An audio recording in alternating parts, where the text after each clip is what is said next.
Okay, guys. Little look at stances. Just the first skim over what is a very complicated topic. Just to say that while the game of Gridiron is strategic in nature, so you develop your players, you coach your players over time, you develop the team to have the shape and the competence that you want.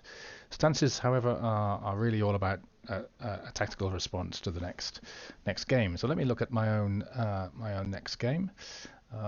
So let's just open up uh, the website and in we go and look at my own next game. So who am I playing next week? I'm playing the Ventura Wildcats.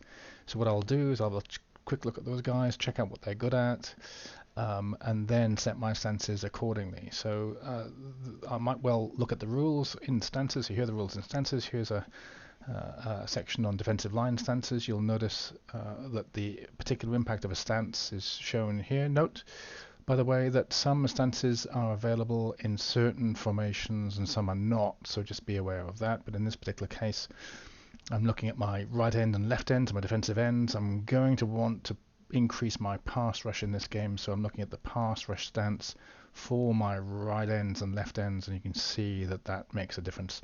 But I also have to accept the fact that if I do set my right ends and left ends in that sense, I'm going to have less of a contribution on rush. So let me show you how I do that. I go into my game plan. Here's my game plan.